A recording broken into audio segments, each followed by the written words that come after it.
Hello everyone, very good evening. I would like to confirm whether I am audible to you all clearly. Yes, Leela. Yeah, thank you, Tirnath, for confirmation. So, team, we are very delighted to have you all here with us for our yet another program in the year of 2023, that is Cloud Fundamentals. Before we start the session, I would like to call upon Mr. Irfan, who is our MOU EDL manager, and he is going to introduce our ExcelR with you all. Hi, Irfan. Yeah, hi, Leela. Yeah. Good evening. Over to you. Yeah, thank you, Leela.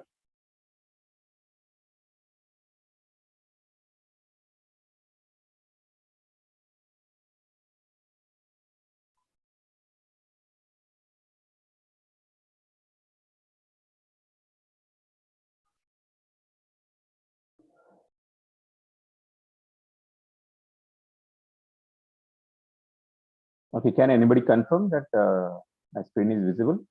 Yes, Irfan, your screen is visible. Yeah, thank you for the confirmation.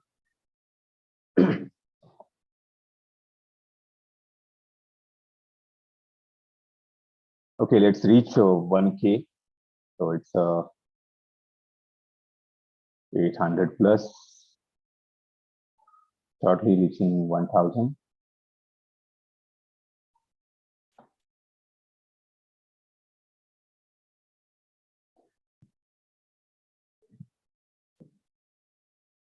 All right. Hi there. Good evening to each and everyone. Irfan here from Everyday Learning Team. The count is still increasing. So I request first, before starting to explain our EDL vertical or EDL process,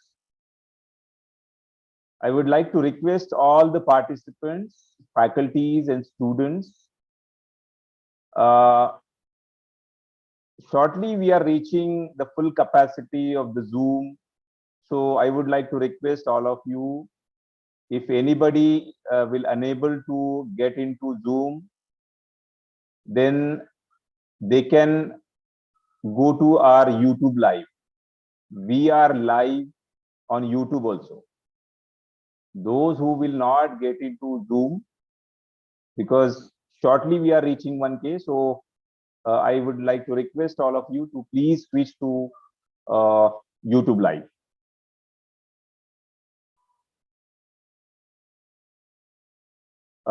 Tirunath? Yes, Irfan. Yeah. I request you to please post YouTube live link. Okay, Irfan, I'm on. Yeah. So that student and faculties will go on YouTube live. All right. So I am honored to be speaking to you today about ExcelR. Everyday learning for students, faculties, and colleges.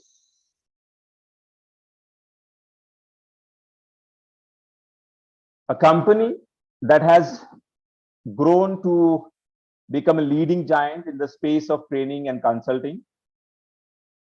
Over the years, we have helped students and professionals across the globe by delivering top-notch, world-class classroom and online training. Our world headquarters are located in Houston, USA, but we also have a strong presence in Malaysia, India, Dubai, UAE, Australia. And the good news is we are having 5 offices and 5 locations in India as well. So Bangalore, Hyderabad, then Mumbai, Pune, and we have recently operating from Chennai also. So this global footprint has allowed us to reach out to students from far and wide, transcending boundaries and making top quality education accessible to all. Our team of experts is passionate and dedicated with a wealth of experience in variety of domains, including data science, artificial intelligence, machine learning, IoT, cloud computing. Basically, the list is very long. Digital marketing. We have successfully trained lakhs of students and professionals in these areas. You will be surprised that we have been reached up to 2 lakh plus students, empowering them to achieve their goals and reach their full potentials. At ExcelR, we are committed to excellence in everything we do, from the quality of our training programs to the support we provide to our dear students. We strive to provide the best possible experience for all of our clients. I mean, students, professionals, colleges, institutions, universities. So whether you are a student looking to enhance your skill and knowledge, or you are a professional seeking to advance your career, we have a training program that is right for you. I encourage you to learn more about ExcelR and discover all that we have to offer. You guys visit us at www.excelr.com.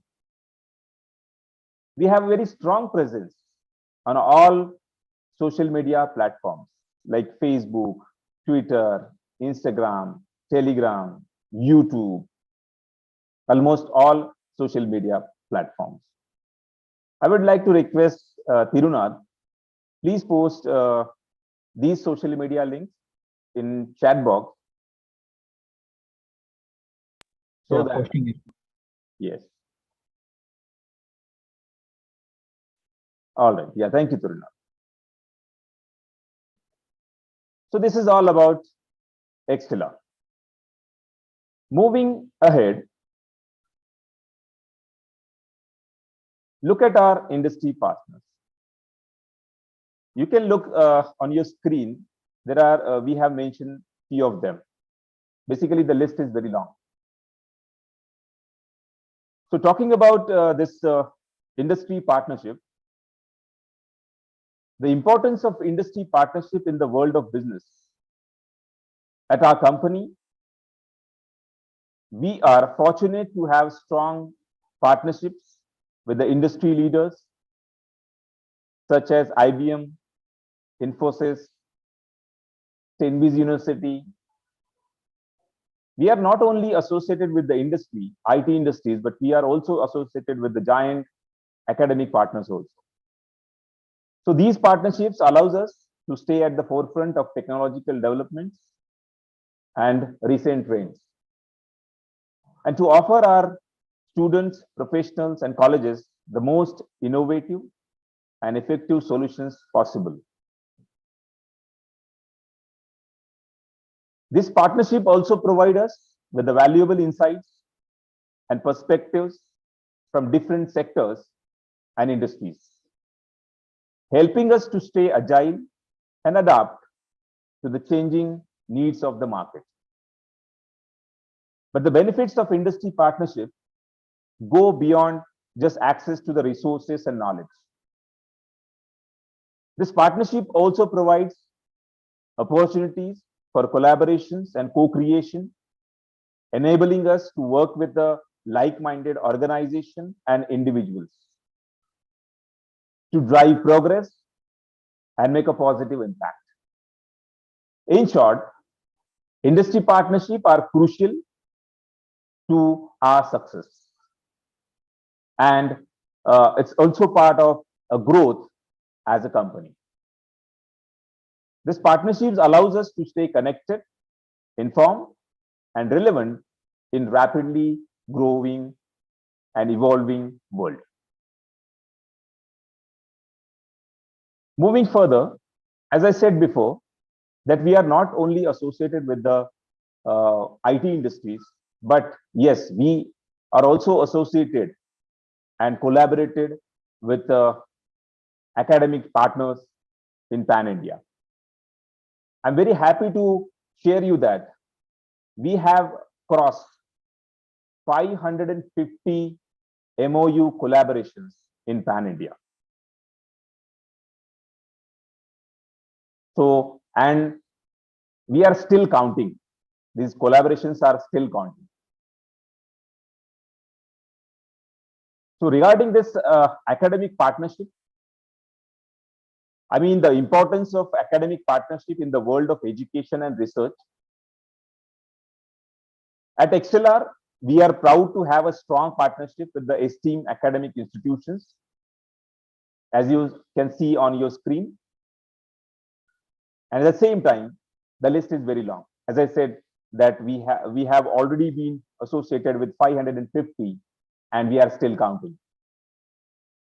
So these partnerships, I mean, these academic partnerships allows us to stay at the forefront of the innovation and discovery, and to offer our students and faculties access to some of the best minds and resources in their field.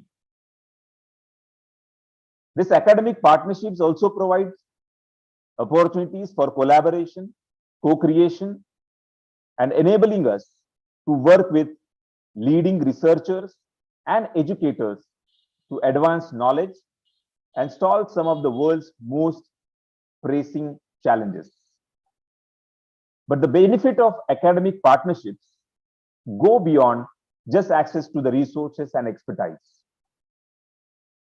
These partnerships also foster a sense of community and collaboration among students and faculties, fostering an environment of learning and growth that is truly unique.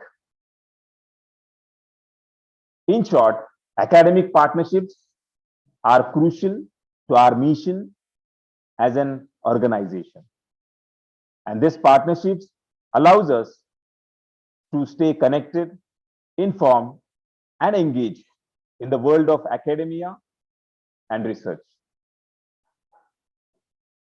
And today you are attending this session only because of this academic partnership, guys.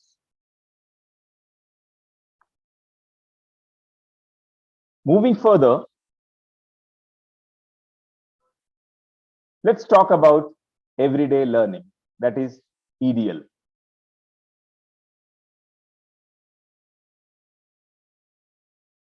I'm very much happy to speak about a program that is near and dear to our hearts. Our free program, application oriented learning,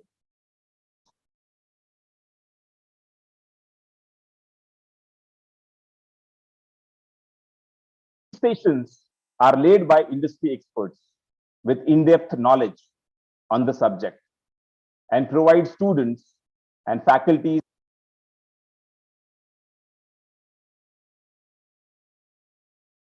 learn about real-world solutions and gain some hands-on experience in some of the most in-demand technologies, as I mentioned before.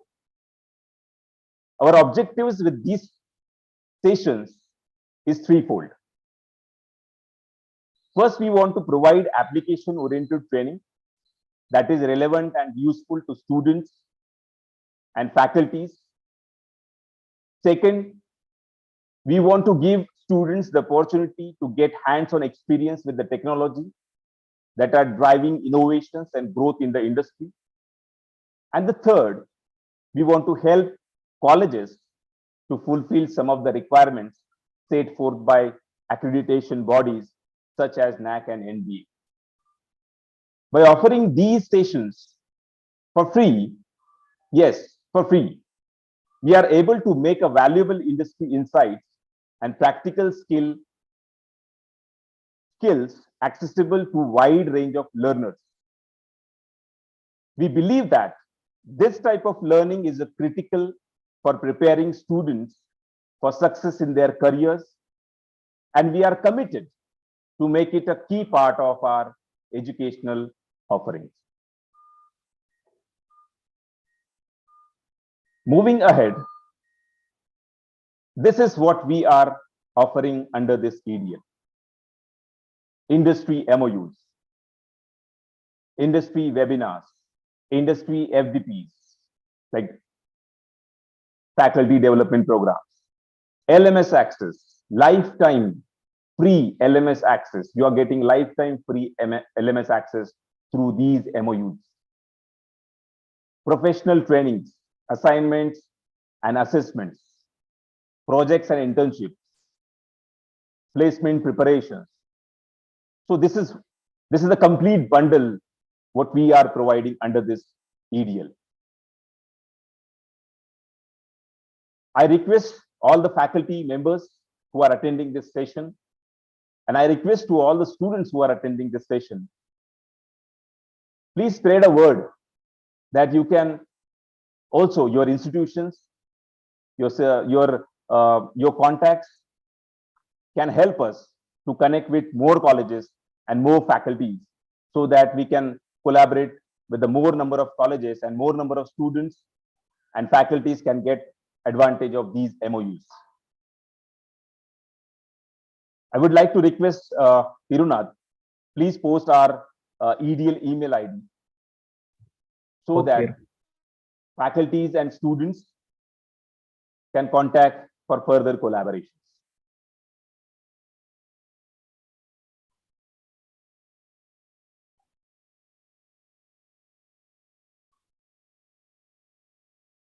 Moving further, let's talk about training for students and faculties. These sessions, as I said, these sessions are led by industry experts who are knowledgeable and experienced in their field, and they are working professionals and are designed to provide valuable insights and practical skills that can be applied in the real world. So during the session, you can share your thoughts, your questions. You can ask the questions. And after some sessions or during the sessions, we will share assignments and learning materials to help students to consolidate their knowledge and practice their skills. We will also collect session-wise feedback and attendance to ensure that the training is effective and engaging. For selected courses or for selected trainings, we will also conduct assignments through our learning management system. This will allow us to track students' progress and provide targeted support to ensure that everyone is able to meet their learning goals. Overall, our goal is to provide high quality, industry relevant, and top-notch training that helps students and faculties succeed in their career. And we believe that this type of learning is critical for driving innovations and growth in IT industry. And we are committed to making it a key part of our educational offerings. Moving further, as I said before, that under this MOUs and under these collaborations, you guys are getting LMS access for lifetime. My colleague Leela will explain you each and everything regarding this learning management system. We have a very beautiful learning management system. So Leela, our LMS coordinator, will explain you, will go through and walk through the whole LMS system, how to use and how to access this LMS and how friendly it is. She will explain you shortly. So without wasting much time in learning management system, I'm moving towards projects, internship, and placement preparation part. So as I said, guys, once your college and your institution will collaborate and will connect to us, then we will explain you in more detail regarding this project's internship and placement preparations. Moving ahead, let's talk about seminars and webinars.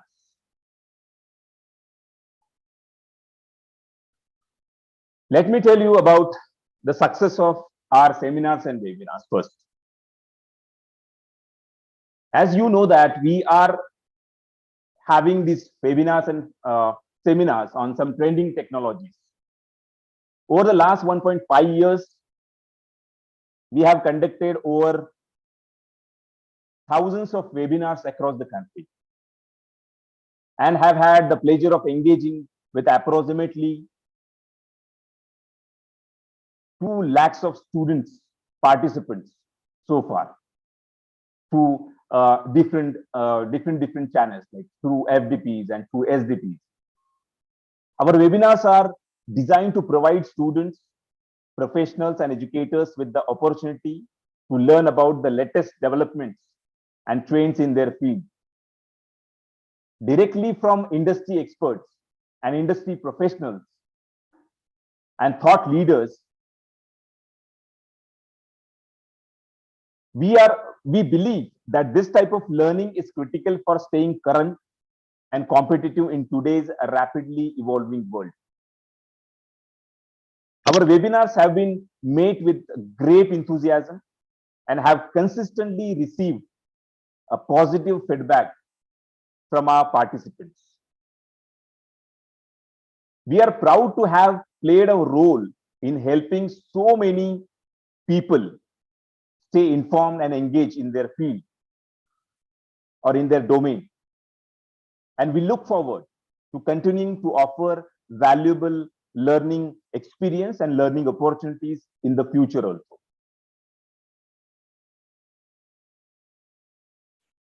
Moving ahead, let's talk about, actually, I don't have much information right now for this mapping to NAC and NBA.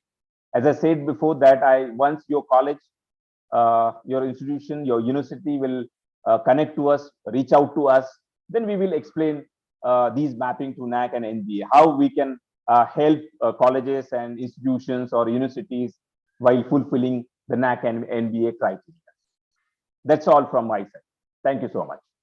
Over to you, Leela. Thank you, Irfan.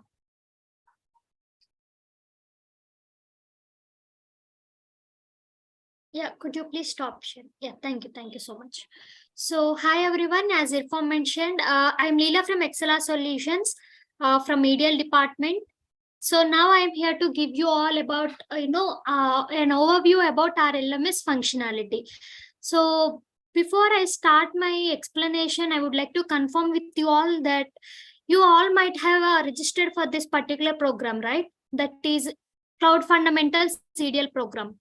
As soon as you register for this program, you would have received an email from ExcelR saying that welcome to ExcelR and verify your account.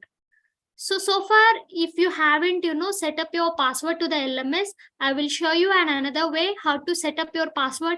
When I say LMS, it is actually our e-learning portal where you all can access the recordings of this particular program and also the upcoming programs along with the materials and assignments that we provide as part of this training. Okay, so and also as soon as we give you the classroom access, you all would have received another email from us saying that welcome to Cloud Fundamentals EDL program. So I believe you all would have received 2 emails from ExcelR.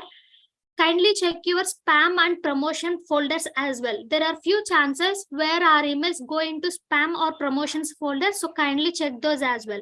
Okay. So yes, without further delay, I'll start my presentation. And please confirm me once my screen is visible to you, everybody. Is it visible? Yes, Leela. Yeah, thank you for the confirmation. So team, all you just have to do is like ignore about the mails that you received. I'll again show you the way how to set up your password. If you all remember your password that you set up, it is well and good. If not, follow the steps I tell you now. Okay, so use any of the web browsers available in your desktop or laptop or in your device and type onlinelearning.excelr.com.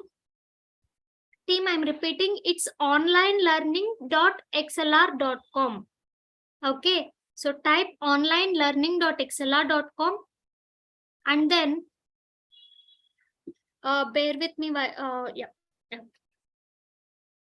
So as soon as you type or search for this URL, it gives you a window like this and you will see 3 options available.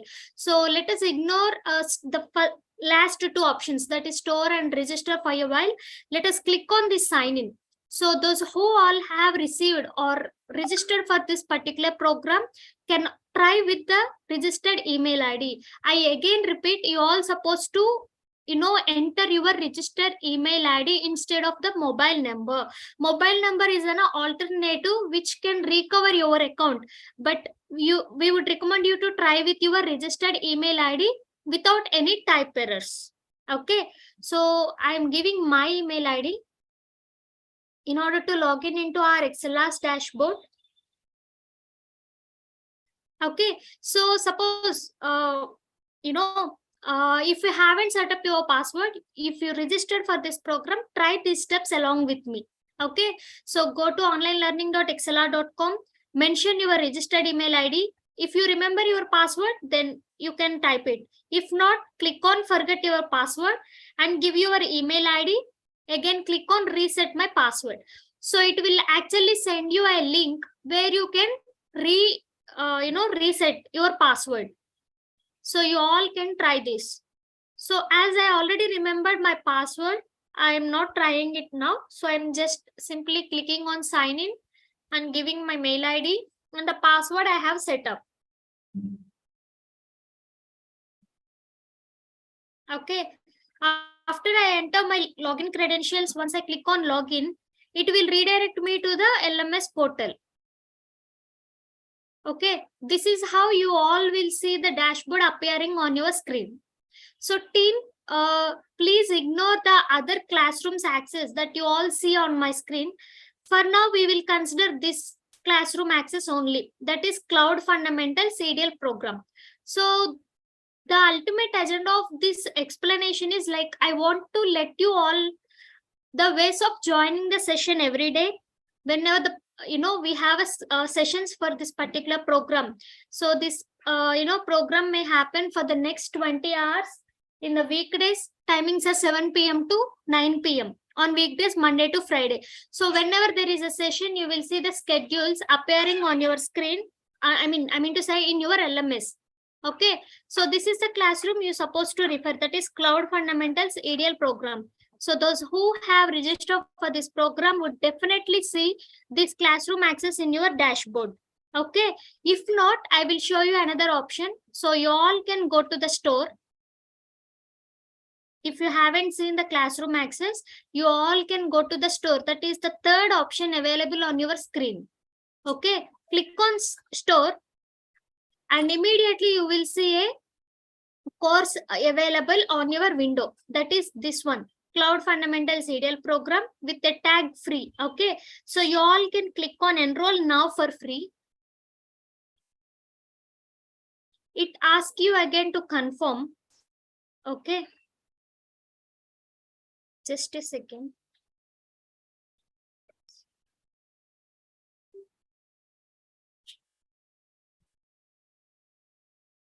And then you have to click on enroll now for free. Second time you have to acknowledge it, and then it asks you whether you want to proceed or not. Okay, so yeah, click on proceed.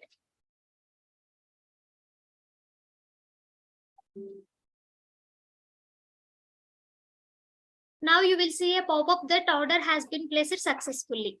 Okay, so this is how you have to enroll for the course. In case if you don't see the classroom access being given to you under home tab. Okay, I can see this classroom access under my home tab, right? Home tab means this one, the very first tab. So I see this classroom access under my home tab. If you have not seen that, or if you haven't been given, you can go to the store and you can purchase it by yourself as it is freely available. Okay, so this is how you can do it by yourself, or else suppose if you register today, make sure, be rest assured that we will give you the access by tomorrow. Okay, so coming to the theme, let's talk about the ways of joining to the session. So this is the first view of the LMS, right? So under this, on your right hand side, if you observe, there is a today's session tab. Okay, so under this, you will see the session schedule, that is this one, Cloud Fundamentals EDL Program Day 1. So this is how you will see everyday schedule, which is at 6:45. We made it 15 minutes early, but you all can join by 7 o'clock sharply. From Monday to Friday, whenever there is a schedule, you will see the schedule happening under your today's session tab with a join option around 6:45. You can start joining it. Okay, this is the first way of joining the session. And coming to the classroom structure. So I'm just clicking on this classroom. And then I will see two tabs available. One is curriculum and the second one is Meet. I'll talk about this curriculum in a while. Let us come to this Meet tab. Once I click this Meet tab, immediately I will see my calendar appearing, like the calendar access. So there are another 2 to 3 options, that is day, week and month. You can check, you can click on any of these options. Suppose if I click on month option, right? Just a second, it is reloading. So I will see whatever the schedules I have for this Cloud Fundamentals program, that is scheduled from 13th March to 24th March. These are the 10 days where you will be having sessions from 7 p.m. to 9 p.m. So every day you can come here, and if you click on this schedule, you again see a join option. Either of these two ways work for your team. Either you can join from the today's session tab, or else after coming to the classroom under Meet tab, once you click on your today's day, you will see again a join button. So these are the two ways how you can join the session. And once you click on join, it will redirect you to the Zoom platform. Okay, as I already joined the Zoom, I am not trying it now. You all can follow this step tomorrow while you are logging into the session. So these are the two ways. Suppose by any of the reasons, if our Zoom limit cross 1000 students, then you all can view the live happening in our ExcelR's YouTube channel. Okay, you all can view the live, ExcelR's live happening in our YouTube channel. Okay, and coming to the curriculum, if you fail to join the Zoom and as well as YouTube live happening, you can still stay in our LMS and watch the live happening from session recordings tab. If I click on the session recordings tab from curriculum, under this you will see the day-wise schedule. Today is the day 1, right? So day 1 live happening here. If you click on here, you will see the live happening from LMS itself. You need not to visit YouTube also. Okay, so I hope I made this clear, team. If any questions, we all can have a discussion at the end of my explanation. Okay, I'm moving further.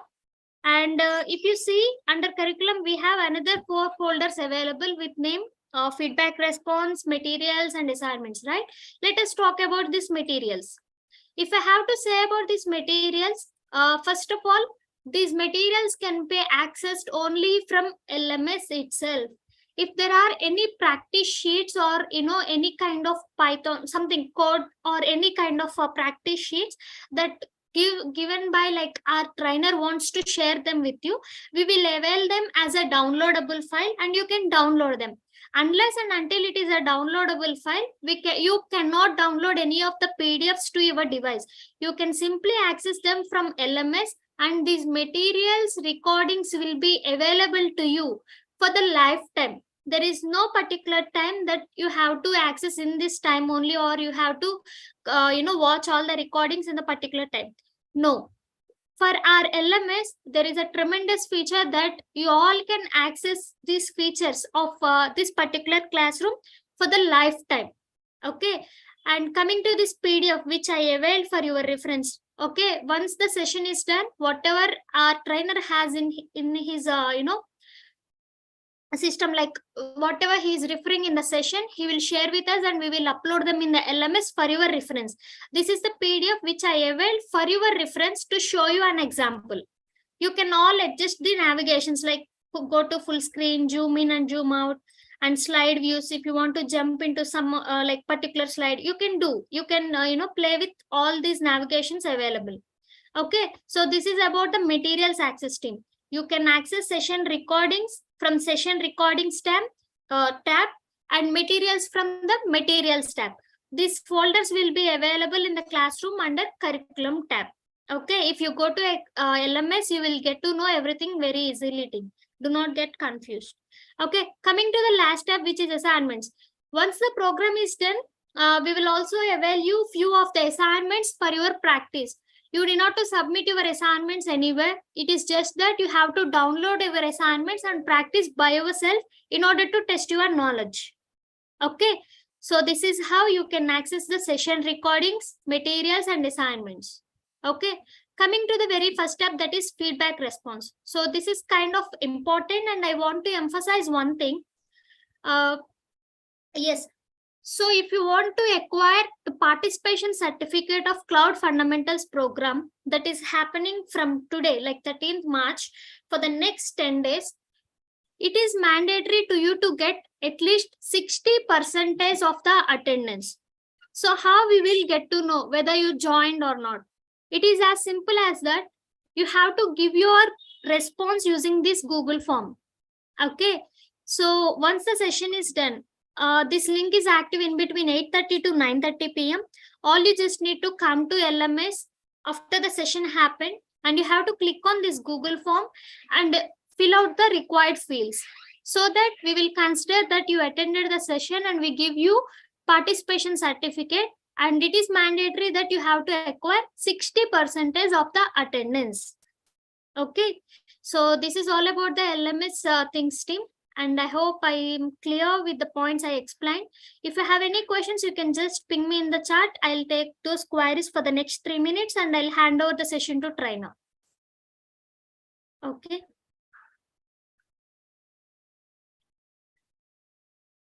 Yeah, suppose if the, link says that the verification got expired, you can try with forget option as I have shown you in the beginning of my explanation.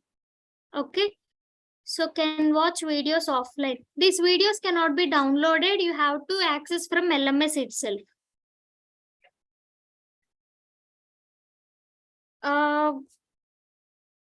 Shrikant, you may not able to delete your existing account.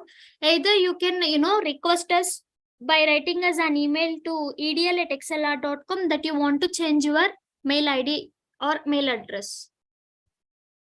Okay. Any other questions, team?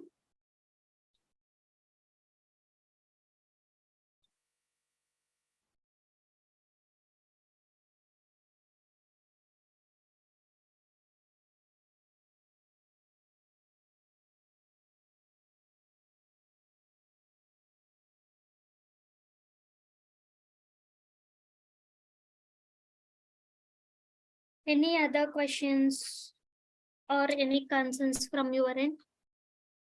If not, can you please let me know by typing no in the chat window?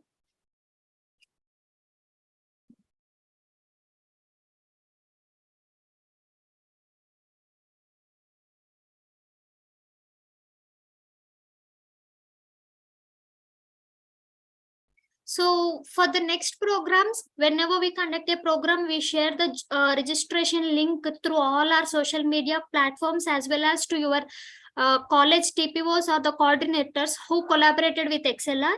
You can register as per your interest. Okay, for the all upcoming programs.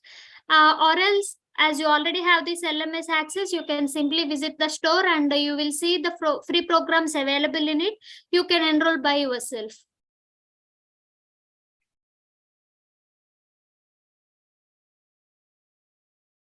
Yeah, if you miss the sessions, you can watch the recordings from session recordings tab, as it is, made available for you. Today you can see it as a live happening, and tomorrow you can refer it as a recording.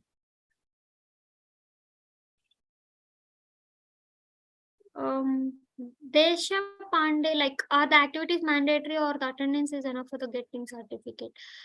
I don't get you. Can you please write us an email, Samruddhi? Like, we can guide you better on this. Yeah, all these recordings and materials will be available, and you can access them for the lifetime until and unless, until you have our LMS access with you. Like, I mean to say, credentials.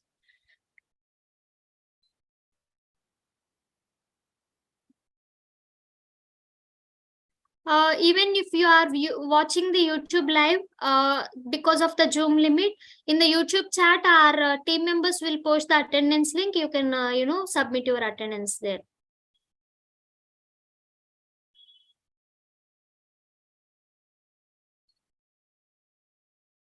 Shrishti, like, whenever we start new course, then only you will see the course access available in the store. Now we have this EDL Cloud Fundamentals program has started, so you will see that in the store. Okay.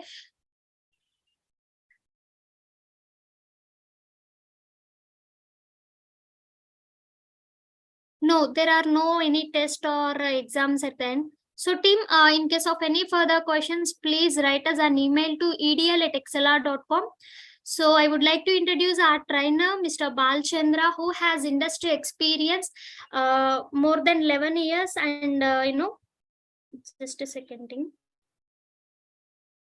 And he has a domain experience in AWS Cloud, VMware, and networking, along with scripting, cloud hosted solutions. Okay, so I wish you very all the best and have a better learning with ExcelR solutions. And trust me, our trainer can make it more interactive and more knowledgeable. Okay, thank you so much, team. Thank you all for joining the call today.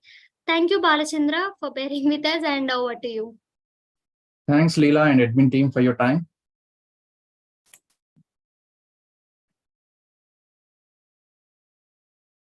So, hello everyone, this is Balachandra. So, are you able to see my screen? Can anyone confirm? Yes, Balachandra, your screen is visible. Great. So, it's happy to see everyone in the Zoom for the training program. And this is Balachandra. I'm having total 11 years of experience with 4+ years of training experience in ExcelR itself. So, we could see that most of the people who have joined in the today's training sessions were freshers, right? So, the training program we are starting with is with cloud computing, and it's a course of 10 days with 2 hours per day. And hope you're able to see my screen, and you might have heard about the term the cloud computing. So before I start up, so if anyone haven't heard of cloud computing, so you people might have actually graduating from the colleges, you might have a computer subjects that has been included, right? So what is cloud computing? So you might heard about the term cloud. So cloud computing, it's an IT-based technology. So it refers to a network or the internet. And it is a technology that uses remote services on the internet to store, manage, and access data online rather than the physical local drives, right?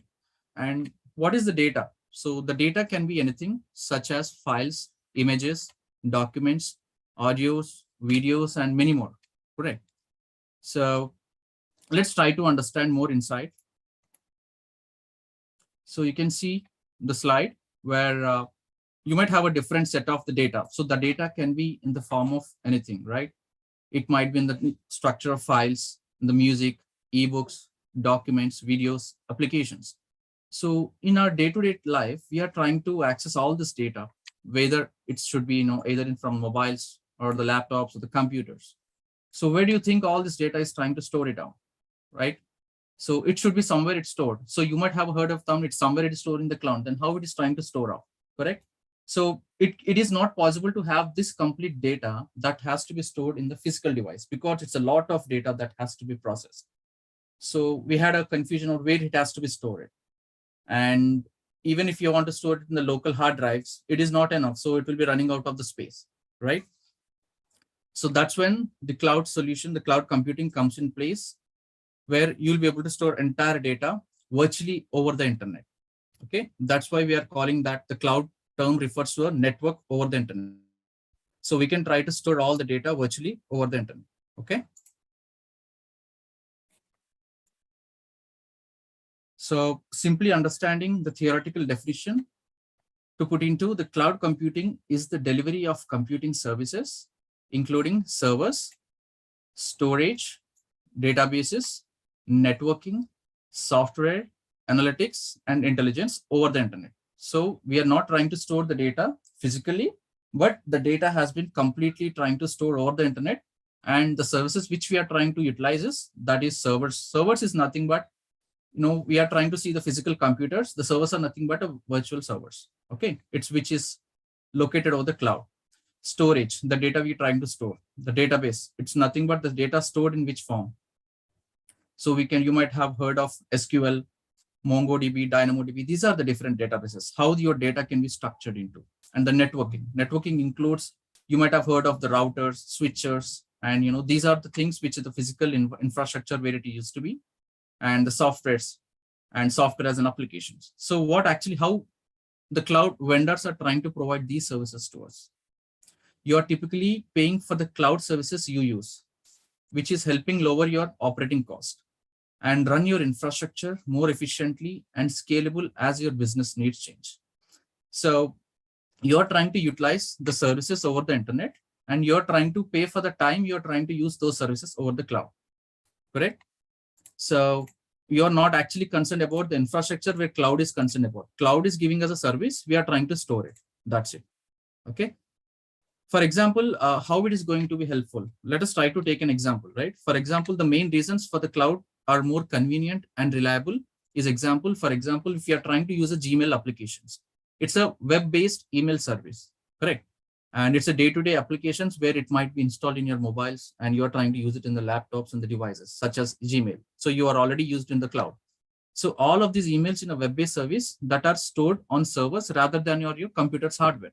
So your emails, data, and the storage and everything, it is not storing in your computers. And it is completely storing in the servers that is provided by the Google. So Google is maintaining the cloud environment. You're trying to use that service. Okay, so this means you can access your emails from any computer with just an internet connections with the help of a device, like an endpoint. Either it can be from your mobile, laptops, Macs, and desktops. So it means that you'll also be able to recover your emails if something happens to your computer. For example, if your computer got crashed, so it's nothing to worry about. The data is safely stored inside the cloud environment. Okay, and for example, if you're trying to store the images that has been taken in your mobile, so mobile might have around for 64 GB and 128 GB, 256 GB of memory, and the videos and the images that if it is crossing more memory and that requires more space, then we are nothing to worry about. We are still can be able to utilize the cloud storage services. So you might have using the iPhones, that iCloud, you are trying to provide some storage to use to upload the files. And you might have a Google storage, the Google Drive. You can try to upload your images that you can try to store, and that is been completely taken over by cloud environment. So that's where the cloud term comes in. So you are trying to utilize the cloud services over the internet, and you're trying to utilize and taking help from that cloud vendor. Okay. So in general, let us try to see more understanding on theoretical explanations. Cloud computing is storing data or applications on a remote servers. So you're trying to store the data or uploading the data or trying to upload and trying to access the applications on remote servers. Remote servers, it's nothing but a virtual computer where cloud vendor is trying to take care of. So which we are not trying to manage, because cloud vendor is trying to take care of that. Inside that remote virtual servers, there has been database where we are trying to store our data to the virtual servers, processing data or applications from the servers. So we are trying to process the data. You're trying to upload the images. You're trying to upload the documents. You're trying to upload the videos, ebooks. So that you're trying to upload and trying to be stored over this internet, accessing data over the internet. So once you're done with an upload, so once you're done with work, wherever you're part of the world, you can try to access that data anywhere with the help of the internet. So this can be possible with the cloud environment, and you can try to access the data either through a browser or a software. So browser in terms of a desktop, or the software, maybe as I told you that it might be an endpoint where you can try to use Gmail as an applications, or any game that you're trying to access the data and the scoreboard, everything, the data will be securely stored in the cloud. So that's what it is trying to have it as a cloud computing.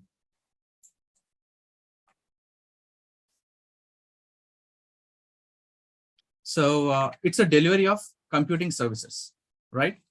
So it includes server storage. So how does it going to help out? So why I can't trying to have a more space purchased at my infrastructure, like, on-premise environment, rather than trying to utilize in cloud hosted environment. So rather than owning computer infrastructures or data centers, so what happens, the companies will try to rent access to anything from applications to storage from a cloud service provider. So the one of the benefit for using these cloud computing services is that you can avoid the cost, and you can try to avoid the complexity and maintaining the complete infrastructure.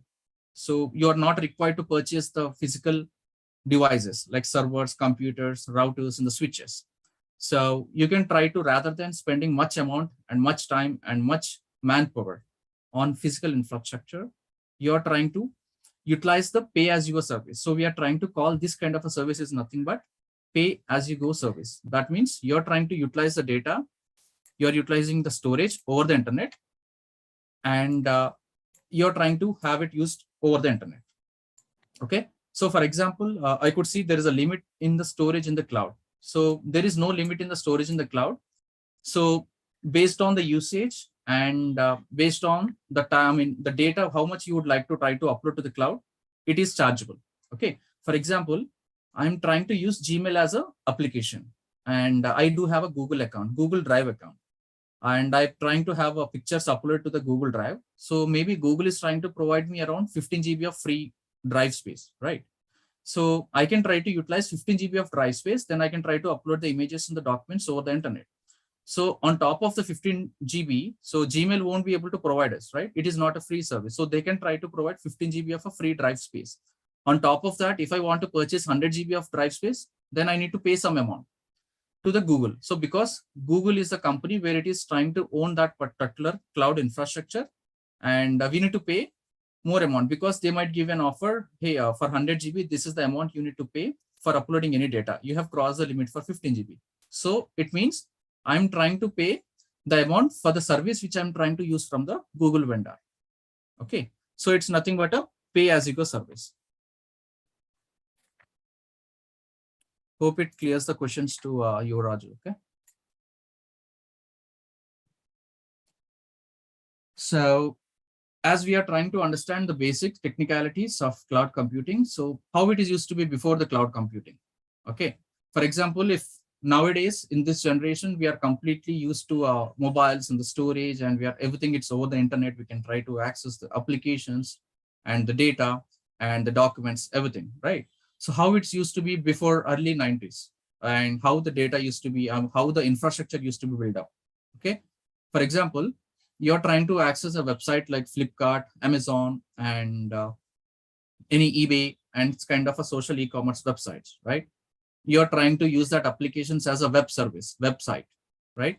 So if we are trying to host a website, so what is the need which I'm trying to purchase? For example, Gmail is trying to give us a website called gmail.com, Google Drive.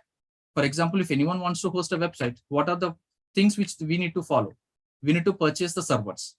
Okay. Servers, it's nothing but a physical servers. So we are calling that our computers as a physical computers. So it can be called as a server as well. So servers is having a high specifications, like, high RAM, high CPU, and high memory. So these kind of a thing. So it is nothing but we have a physical servers and the virtual server. So earlier days, we used to have a purchase of servers. And then once the servers has been purchased, we used to maintain and monitor those servers with the help of a human manpower.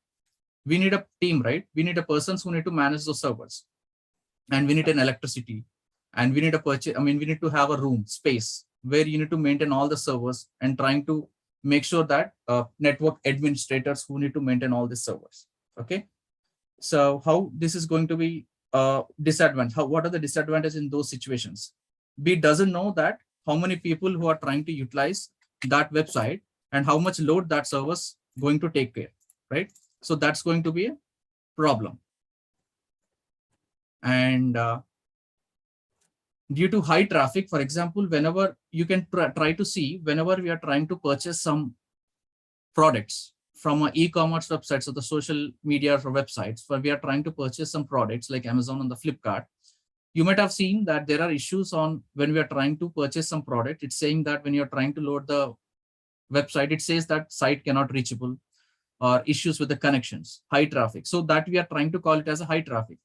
So if servers has been built for these many people to access, for example, my computer is having 2 GB of RAM and 2 cores of CPU and 30 GB of storage. So in that situations, how that is actually, that capacity has been designated to have at least maybe 100 people who can try to access that server. So I'm trying to call that as a server, the physical computer. Okay.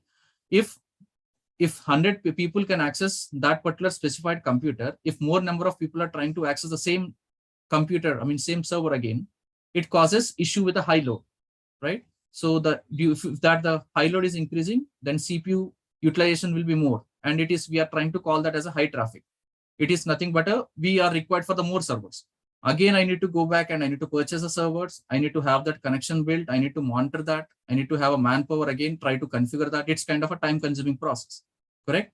So whenever you're trying to load a particular website like Flipkart, Amazon, sometimes you're trying to see during big billion days and high sales, like a festival sales, you're trying to purchase and load a website. You're trying to add some card.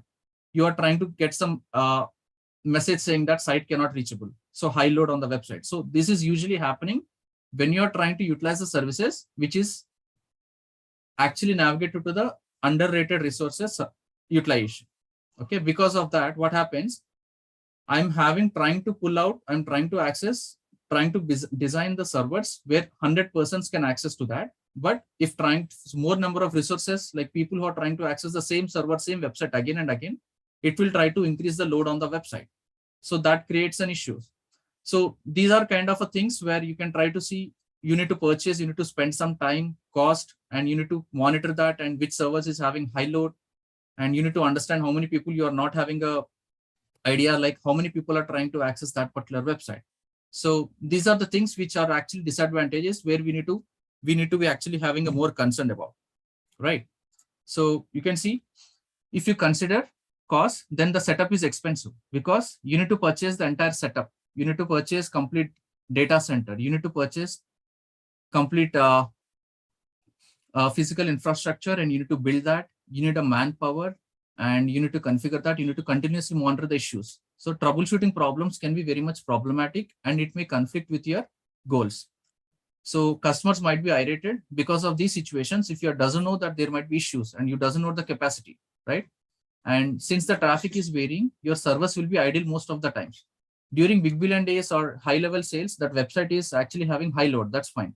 But during non-relevant sales, if I already purchased 100 servers, I spent almost lakhs on the servers and infrastructure, where most of the time my servers might also be idle state. So no one will be using. So at that time also I need to spend cost on manpower, electricity, and the infrastructure. So these are the disadvantages. So if you're trying to compare this solution with the cloud solutions, you can see how it is going to be feasible. If you're trying to deploy the same solution, if you're trying to deploy the same website over the cloud environment, we can try to override and ignore and trying to overcome all these issues, because cloud environment will try to gauge the capacity. They'll be monitoring the setup. They'll be trying to understand the situations and infrastructure, and they can try to increase the servers. And there is no need of human power, or there is no need of issues with that complete infrastructure, where it will be automatically monitored because everything has been automated currently. Based on the requirements from the client, the cloud will be providing all the services to the user who would like to utilize the services over the internet. And thus it is going to be a very helpful and innovative technology. Okay.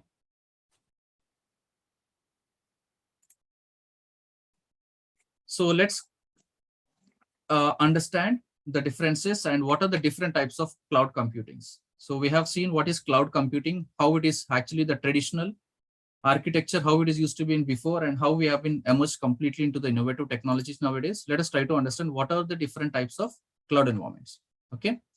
We have different types of cloud environments, like that is nothing but a private cloud and the public cloud and the hybrid clouds. Let us try to understand the concepts of each and every aspect. So private clouds are built, it managed and owned by a single company or organizations, and these are privately hosted in their own data centers. It is commonly known as on-premise data centers. Okay. So private cloud, it is nothing but, for example, Gmail, we are trying to use that as an application. Okay. It is trying to provide us, Google is trying to provide that as a public service. So we can try to consider that as a public service. Okay. So everyone across the world had an access to the Gmail storage service where we are trying to upload, we are trying to access the Gmail application, we are trying to upload images, documents, everything in the Google Drive. So that is nothing but a public service where Google is trying to provide. So some companies who actually, because Google is the one who is trying to maintain their own data center and providing their services to the customers or the users or the clients, right? Now, there are some companies, they want to have own private cloud. They want to deploy own their data center. So what actually they are trying to do? They are trying to have own servers. They'll have a dedicated data center room, and they'll try to have a physical infrastructure, and they'll have a manpower. They'll completely have that access because they provide greater control, security, and management of data, and they doesn't want to reveal their data over the public internet. They want to have complete access to their data so that no one can access that. That's why we are trying to call that as a private cloud. It's been secure data. It's a kind of a secure cloud. Okay. So they are trying to provide control only for enabling the internal users so that it can benefit from having their access to the computers and the storage and the network resources. They can have a complete control over that. Okay. So when it comes to the public cloud, so it can be run by a third-party cloud service providers. Who are the third-party cloud providers? Google, Amazon, Microsoft. These are nothing but a public cloud. Yes, someone said actually in the chat, it's public cloud, Google and Amazon. These are nothing but public cloud providers. So why we are trying to tell that actually as a public cloud service providers? Because they are offering us compute, storage, network resources over the internet. Okay. Understand the terms of cloud computing, that having access over the compute services, storage services, database, network services over the internet is nothing but a cloud computing.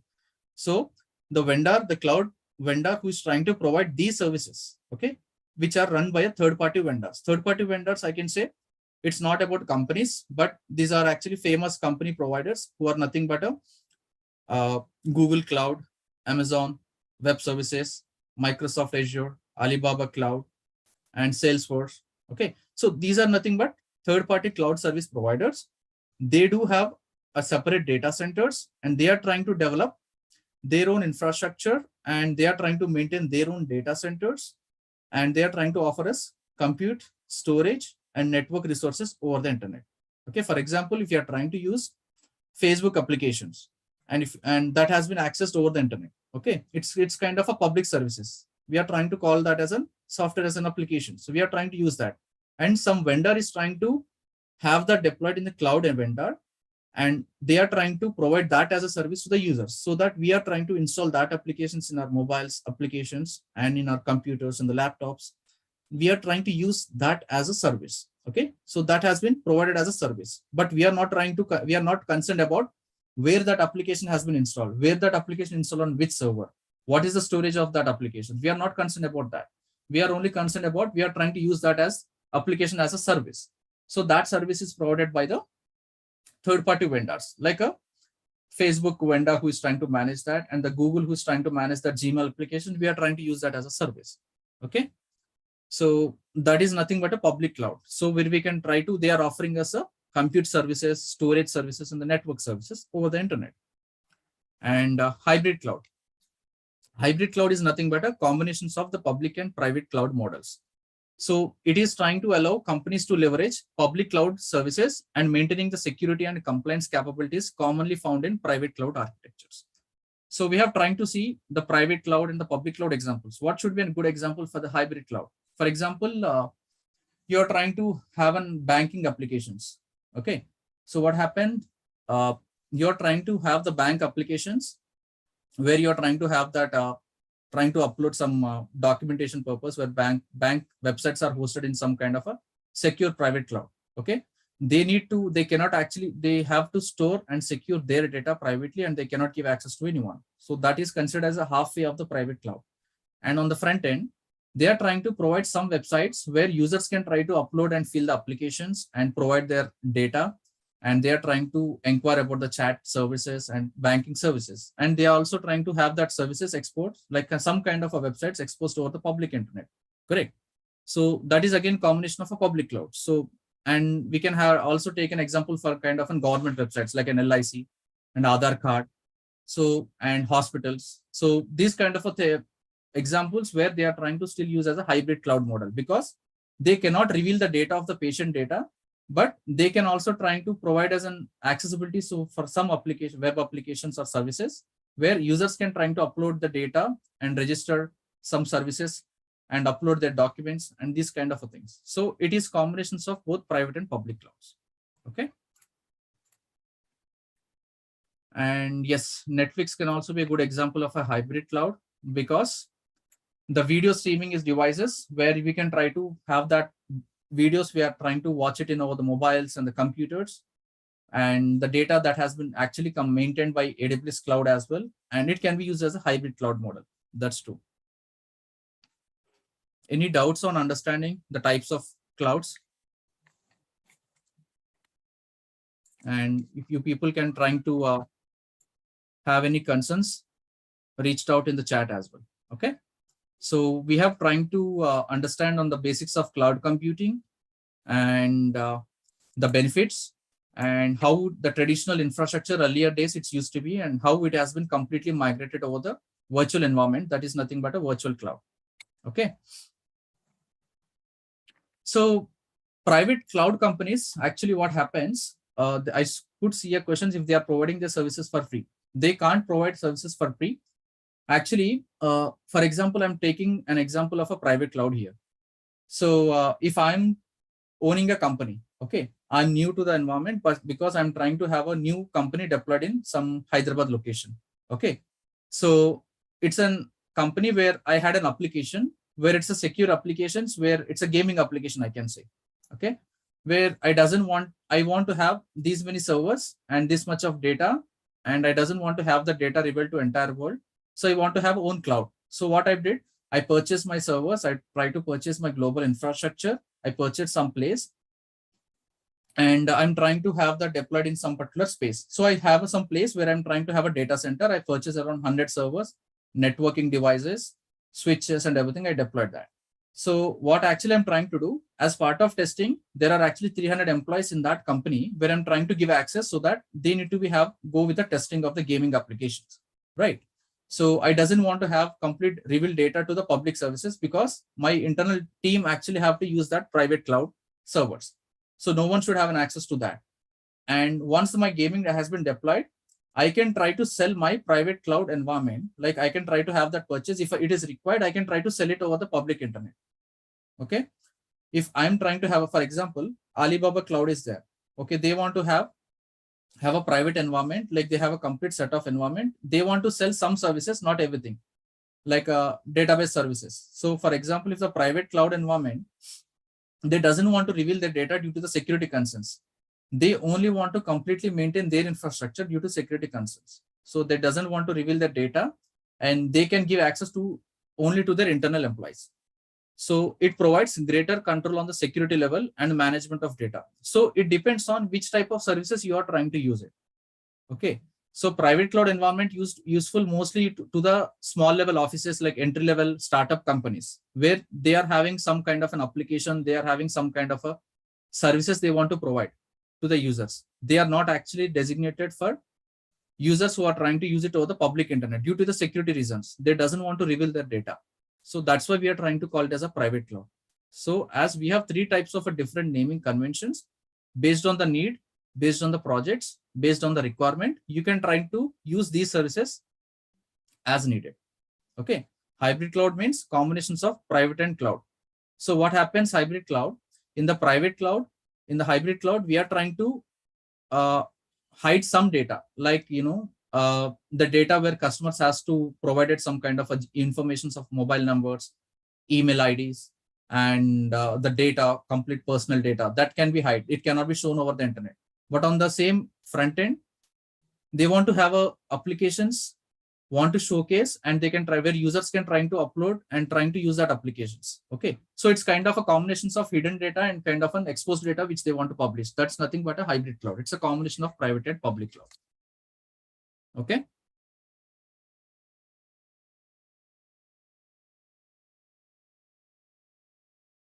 Now, this slide shows an example for public cloud, private cloud, and a hybrid cloud. You can see that. Public cloud, as I said, Amazon Web Services and the Google, Gmail applications and the Microsoft Azure, these everything comes under the public cloud. Hybrid clouds, private cloud, it comes under virtual VMware, Dell, Oracle Cloud, Cisco, because these are also the companies which they are trying to develop the products, but they doesn't want to reveal the data to the over the public internet. Okay, because they want to have their own data. They doesn't want to depend on the services offered by the public cloud. So that's why, because these being a reputed companies, they want to develop devices. For example, Oracle is trying to develop a e-commerce website and business intelligence websites. Dell is it's again the laptops and manufacturing goods company. They doesn't want to reveal the data. So why they want to use the services of the public cloud? They want to have a own cloud infrastructure developed from their end, and they are trying to utilize for their purpose. Okay, they want to have a secure data. They doesn't want to reveal that data. So that's why the private cloud has companies like startup companies and the reputed companies who want to have that applications utilized for themselves. Then they can try to go with the private cloud concepts rather than taking the hosted services from the public cloud vendors.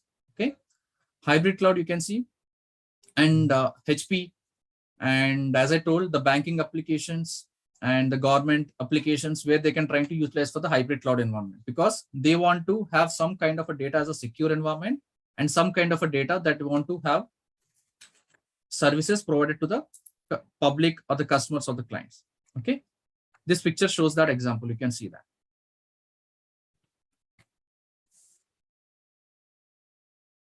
And before I just move there, you might have seen that, right? So these cloud vendors, they are trying to have their own infrastructure. What is infrastructure?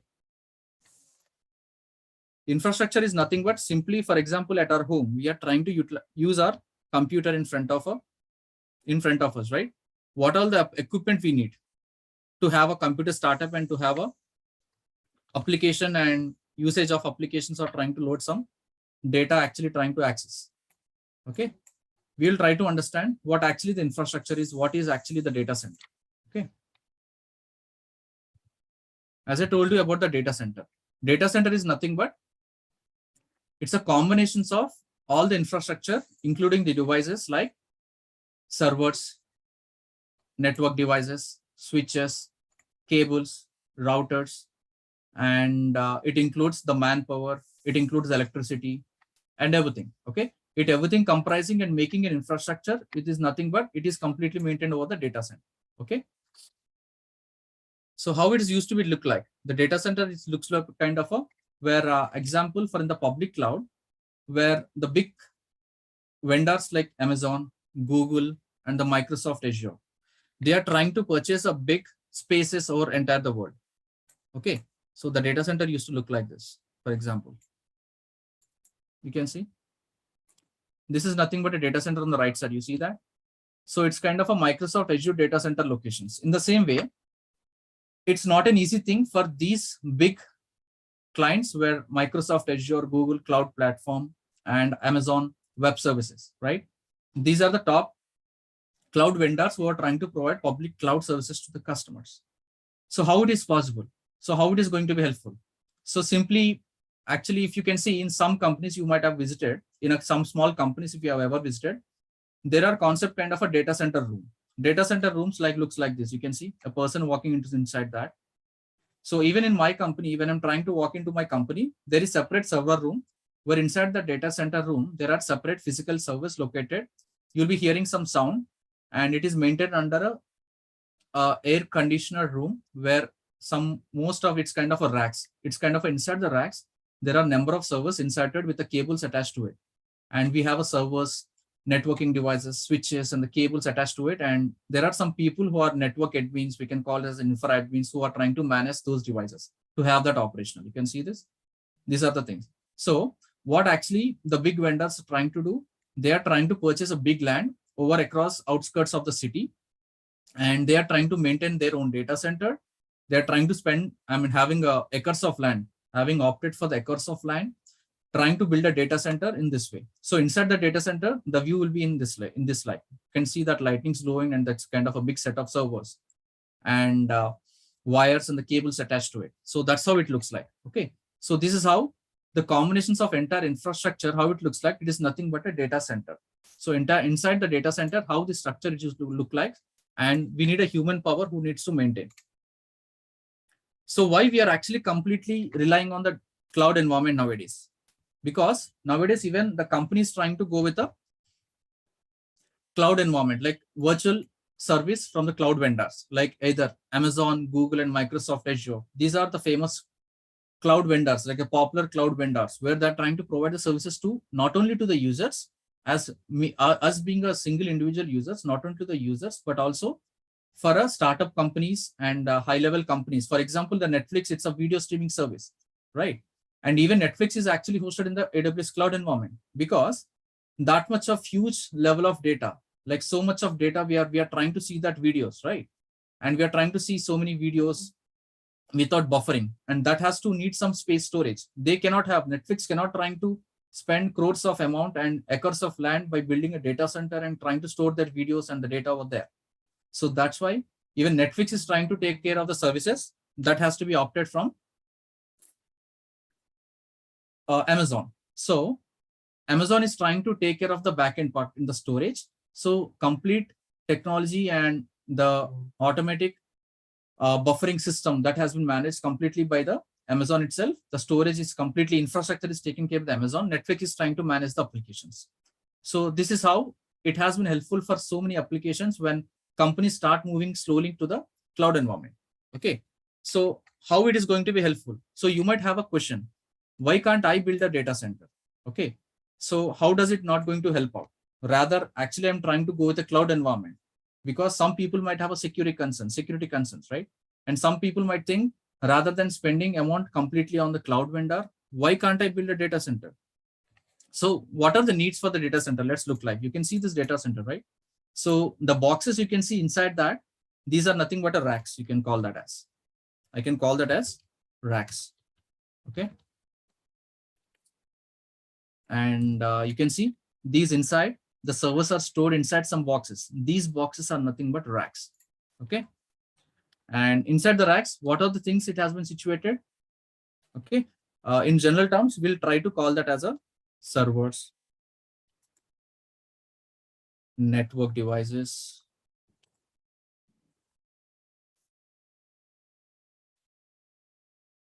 security devices.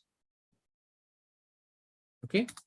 So inside the racks, these are the things which has been placed inside. That is nothing called as a servers or network devices. For example, at our home, we do have a home PCs, right? Like home PCs and what we can call as computers, laptops, and the physical devices. So in general, in the data center level, we are calling those as a servers. Okay, network devices. So inside the network devices, what are those things will be included? Like you might have heard of the terms, maybe during your learnings, like routers, switches, access points. You might have heard about the Wi-Fi at your homes, like access points, right?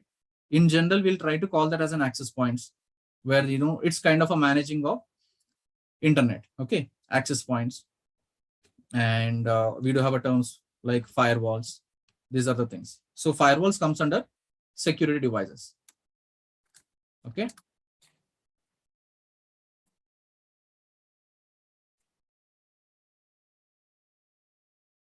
There were many terms that you can trying to have that information more into that.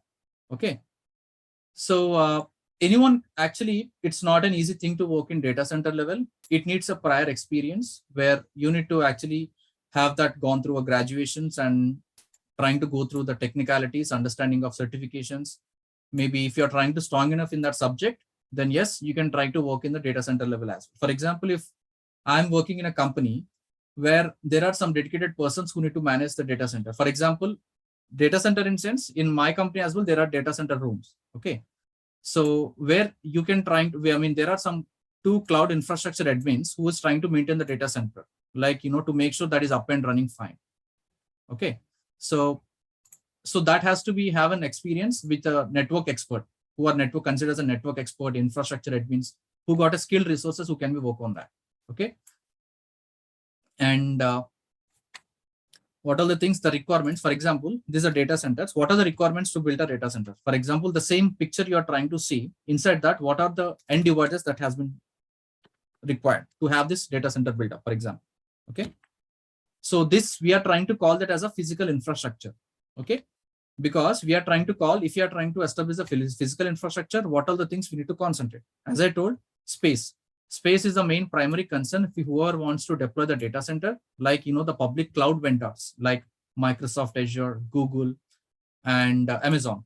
They need to purchase a space. Like, even if you want to have that, this is the main primary requirement. They're trying to purchase an acres of land. Like, even if you want to have a small data center build up, for example, I told you about the private cloud concept, where the small level companies, they want to have their own data center deployed. So they want to go with a space. Okay, they need to have some dedicated space, right? Even for the 100 servers, they need to purchase for a space. They need to have a dedicated server room. So we need a space. And what is the other concern thing? Electricity. Correct? We need electricity to maintain that. We need a manpower. We need network connectivity.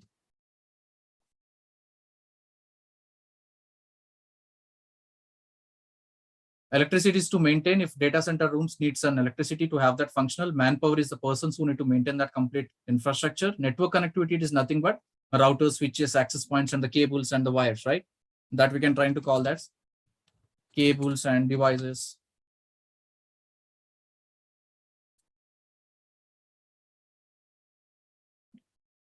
And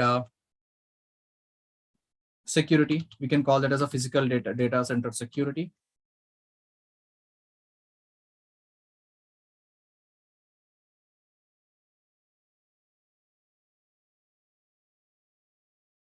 And we just need to make sure if these servers and this complete data center has to be monitored. So, and also there is an issue that if you are trying to purchase this particular servers or the racks and everything, the devices, every device has end of the life that we are trying to call as EOL. Okay. We are calling that as an end of life. So what happens if you are trying to use these devices, for example, maybe 5 years. Okay. So after continuous usage, every device gets to some stage where it has to be replaced, because that might get stuck or hang, or it can be hanged on, right? So these devices has to be replaced. So EOL is nothing but an end of life. So we need to replace devices as well. Replace the devices. So we need to have these requirements of space and this much manpower, electricity, and the connectivities, cables, and the manpower, and the physical security levels, and end of life. Even if you're trying to spend so much of money and everything at the last, it involves a cost factor, correct? Even if everything is managed, at the end of the time, every device has some expiration. For example, it's kind of a functionality, or I can say it's kind of a situation where this devices has to be replaced. Again, while replacing the devices, you need to spend some cost, right? So these are the major factors where it is considered to build up a data center, where it is not possible for a startup level companies to completely concentrate on these kind of situations, right? So to avoid that, so these kind of requirements were completely the private cloud vendors who's trying to take care of. They'll be trying to deploy complete data center and maintaining all this infrastructure. Rather, I need to spend my time, money, and knowledge on these kind of factors. So simply I'm trying to go with the cloud services. Okay. So what is happening? I doesn't need to spend complete time on my factors on including all these requirements and purchasement of deployment of data center. Rather, I'm trying to use completely usage of compute resources. Resources, I can say servers, database, networking, storage over the cloud internet. Okay, so I'm trying to use all these services like which has been provided over the cloud internet that has been provided by the cloud vendor. Who is cloud vendor again? As I told you, cloud vendors are nothing but the vendors and the companies who are trying to provide us the public cloud services. That is nothing but Amazon Web Services, Google Cloud, Microsoft Azure. Okay, so, and we have a different as well, like Oracle, Salesforce. So currently the major ongoing and highly emerged technologies that has been successful in current years over the market, that is nothing but Amazon Web Services, Google Cloud, Azure. These are going through currently in the market. So where companies and the people who are trying to access these cloud services over the internet. Okay, simply how we can try to access the internet. For example, as you might be actually new to the cloud environment, you're trying to use applications as a services, right? So you're trying to use app services. Like as I told you, the example for Facebook and the Gmail application, storage, and the social email, social e-commerce websites. You're trying to utilize these app services over the cloud of internet. For example, if I want to, I'm working as an individual, like I'm a developer. Okay. So I want to work on some server. Okay. And rather than I want to install application in that computer, so I want to deploy that, I want to write a code. So there might be developers in that current Zoom as well. You might have a doubt. So you have to purchase a computer with these many specifications, like I need this much of CPU, I need this much of RAM, I need this much of a storage. So I need to spend money on that. So once you're done with the testing, so there is no use of that particular computer because already you have spent that amount. If you want to upgrade again, you need to again expand the memory, expand the storage, expand the graphic card and everything based on your requirements. So I'm spending the money over there. So rather, what actually I'm trying to do, I'm trying to register my account in any of these cloud computing services like the vendors. I'm trying to log in, I'm trying to utilize the services, I'm trying to deploy a server over there. Rather than using a physical computer at my home, I'm trying to use a virtual computer over the cloud internet. Simply log into the website for the Amazon Web Services, simply log into the website for the Google Cloud. You can try to log in with that your account, and then over the internet, you can try to launch a physical, not a physical server, virtual server over the internet. And then you can try to deploy and install the application over there. See how easy it is when compared to the situations where I need to purchase, I need to assemble the computer, I need to gauge the RAM, CPU, and the storage and everything, right? So it made our life easier. The cloud computing nowadays made our life easier, and it has been more secure because our data will be safely stored in the secure environment in the cloud, rather than completely depending on the physical hard drives and the physical computers and the physical endpoints. So everything in fingertips, where simply you need a computer device and you need a URL with a good internet connection, you are good to go with the deployment of any infrastructure over the cloud internet. So that's how it is going to benefit.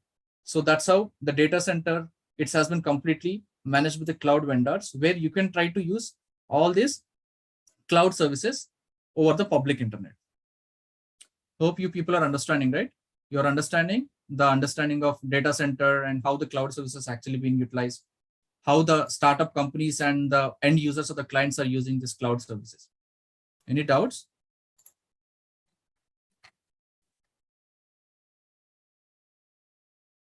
Are we clear, or any doubts? Hope I'm clear to everyone.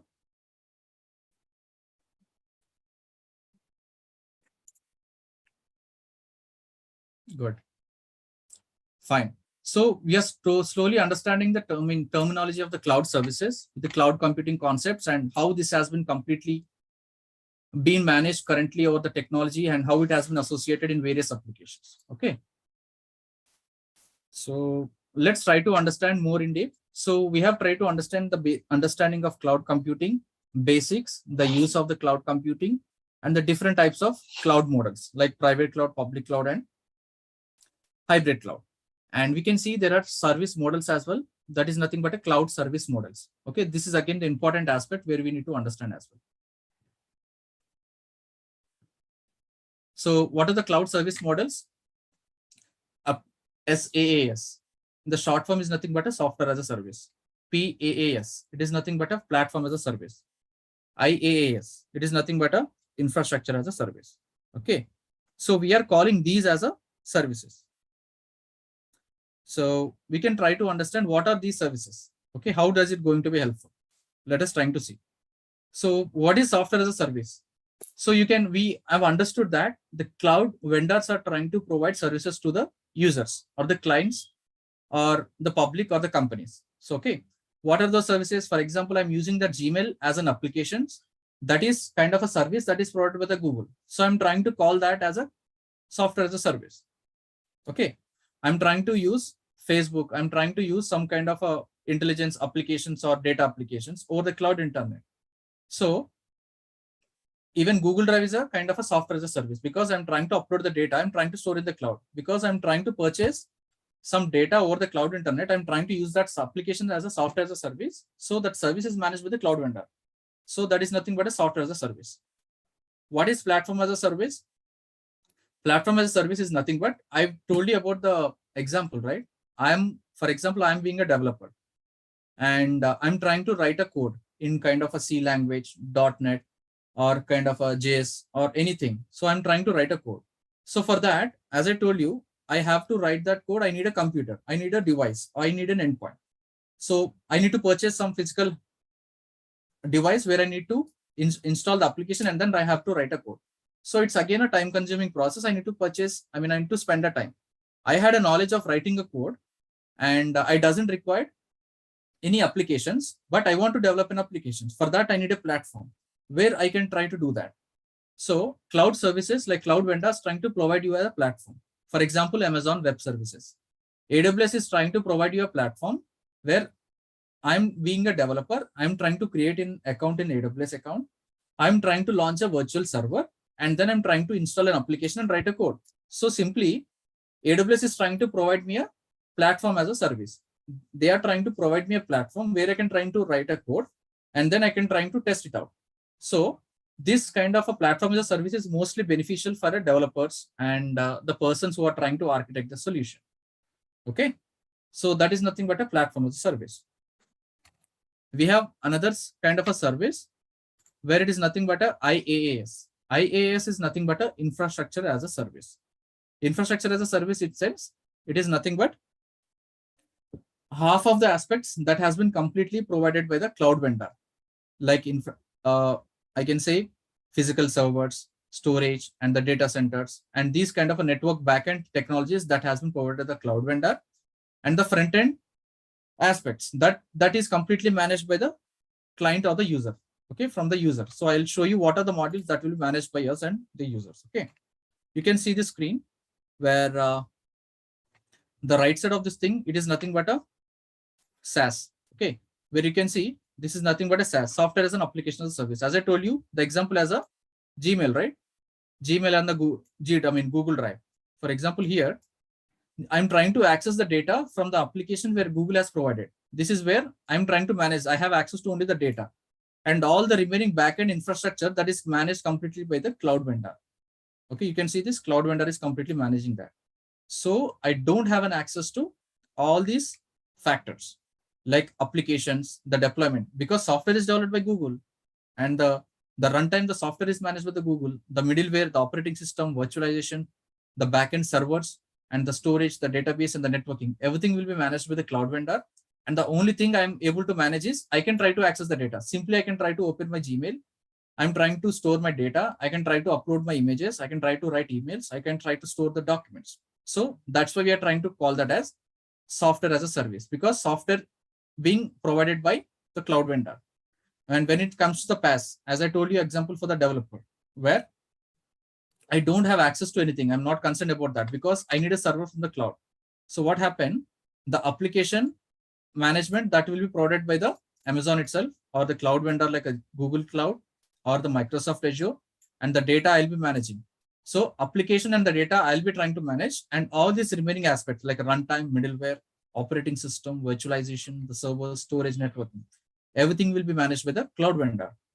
So when it comes to the infrastructure here, you can see half of the aspects will be managed by the client, and half of the managed aspects will be managed by the cloud vendor. You can see. So that means the virtualization, like, the backend server deployments, and, the migration and the database, the storage and the networking, everything will be managed with the cloud vendor over here. And you can try to access an application, you can try to access the servers, you can try to manage the operating system, like the software you want to install.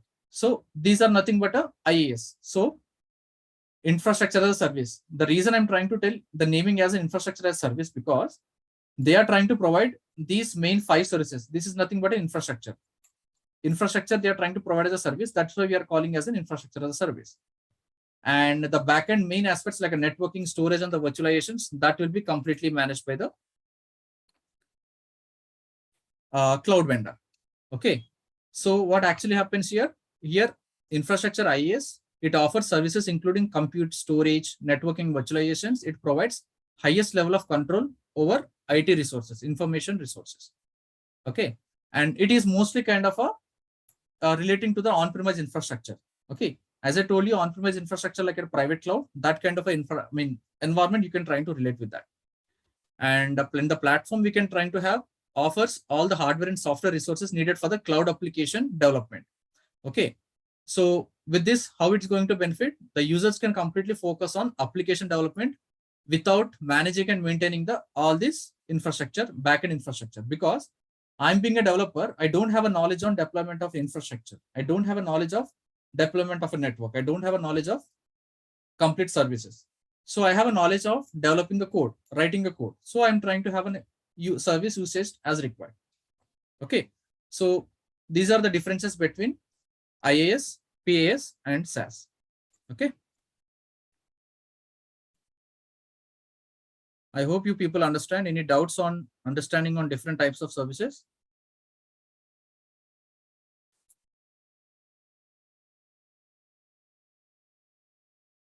You can have your queries in the chat if you had any doubts till now, like understanding on the cloud service models as well.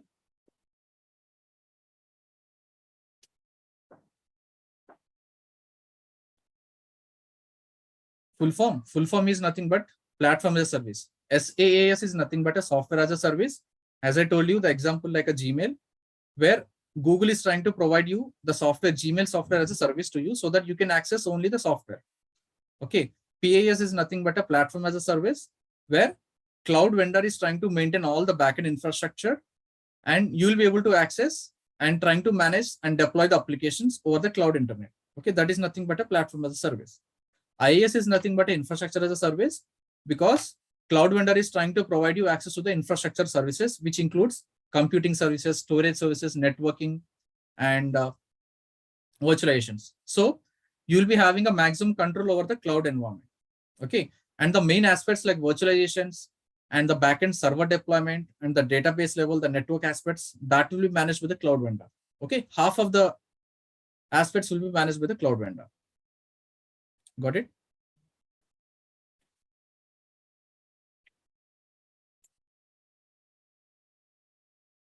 Middleware is nothing but an API, I can say. Okay.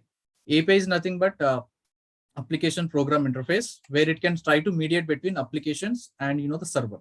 Okay. It will be included as part of the infrastructure itself.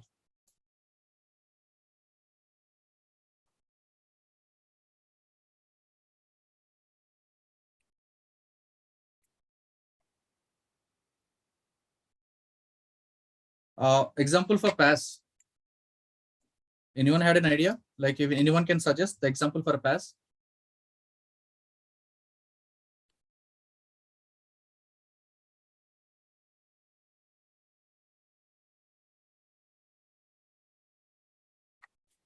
Anyone could say.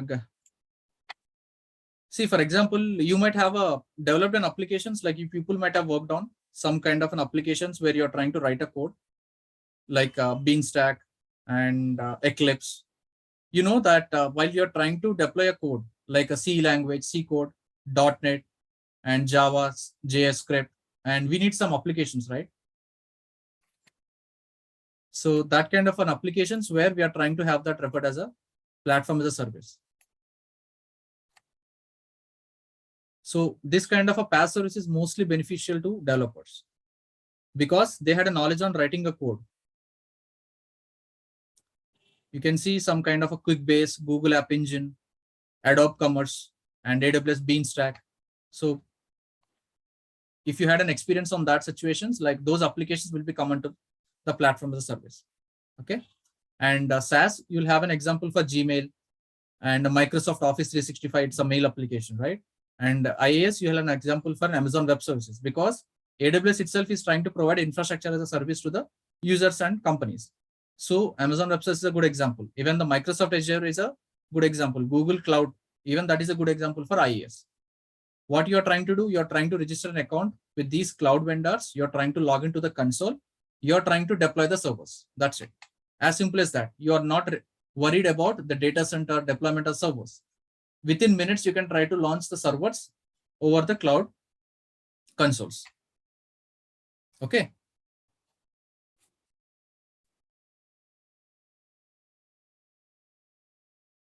Yeah, we can say call a compiler can be an example as well. That's true. Because even it is kind of a mediation device while deploying the code, right? So that can be also kind of a platform. I hope you people have got that till understanding on different types of cloud services as well. Now, characteristics of cloud computing. So you can see, as I told you, how the cloud computing services which can be utilized over the internet. As I told you, you doesn't need to spend time, money, and the human power, right? So nothing to have an upfront fee. You doesn't need to pay money before, correct? You doesn't need to spend some expenses before deploying infrastructure. That's an advantage. Pay only for what you use. For example, if you're trying to deploy an applications, if you want to have that, have a virtual server deployed over the cloud. And for example, if you're trying to use a Google storage, right? After 15 GB of free storage provided by the Google Cloud environment, if you want to opt for a higher storage, like 100 GB of storage, you want to purchase, like you might in the mobile, you might get a notification. Your Google Drive is out of the space. You need to purchase, just please try to pay this much of amount. So you're trying to pay amount for the data and the services which you're trying to opt for the cloud vendor. So that is nothing but a pay only for what you consume. So in the cloud terms, we are trying to call that the services which we are trying to acquire from the cloud vendor, that is nothing but we are trying to call that as pay as you go service. How much time service, how much time you are trying to utilize for that amount itself, for that time you are trying to pay for the amount. Okay, that is nothing but pay for what you do. It's a low cost again. How it is considered as a low cost? Because you are not worried on complete infrastructure and deployment of these many requirements, correct? And you're not required to have the complete infrastructure or the on-premise infrastructures. Okay, you're not concerned about deployment of any infrastructure. That's why it is called it as low-cost environment. So self-structure in self-service infrastructures. What is self-service? It is nothing but you being a user, you have a registered an account in the Amazon Web Services, Google Cloud, and the Microsoft Azure. You try to register an account. You can try to self-structure your infrastructure. If you had a knowledge on deployment of a server, if you have a knowledge on deployment of a coding level, you can try to have utilize that particular service by your own rather than depending on anyone or rather than depending on the cloud vendor. Completely you can try to manage. True elastic capacity. So for example, as I told you an example for the Flipkart and Amazon website where most of the people who are trying to access the same website at the same time. And if you have a physical data center, you doesn't know like how many people are trying to access. If more number of people are accessing, the computers and the physical architecture, the physical servers can be crashed, right? So we cannot guess the performance. We need a human power. We need a monitoring tools. So if you're trying to have that same example of the cloud environment, what happens if there is a more traffic flow during that situations where websites are being used by so many people at that time, the cloud vendor, what happens, there are so many technologies where the cloud is trying to track the performance and monitor the performance and trying to scale the capacity. It is trying to gauge the capacity and trying to increase more number of resources, like increasing the servers, increasing the storage, increasing the CPU and the RAM, as per the need of traffic where the users are trying to use that at that particular time. So it is trying to have that kind of a benefit as well. Okay. Improve business agility. As I told, it is trying to have a very much good reliability and consistent services provided to good companies as well, and thus promoting the business growth and the customer satisfaction. Okay. So these are the benefits of the cloud computing. As I can say, it is highly scalable. It is more flexible, reduce infrastructure cost. It is highly secure because cloud vendors are trying to follow high-level secure algorithms. It is useful for backup and disaster recovery. So even if there is no consent of your data loss, and the cloud vendors are trying to provide 99.9% of secure data, even if you think there is a data loss, the cloud vendor trying to back up and provide you data and securely. Okay, there is no concern about the data loss and the data hack. Okay, and no location constraints. There is not a situations where this particular locations had access to the data. As a cloud computing began emerging technology, the data centers has been deployed over across different parts of the world. So you can try to access the data from anywhere of the world. Okay, these are kind of a benefits of the cloud environment, cloud computing.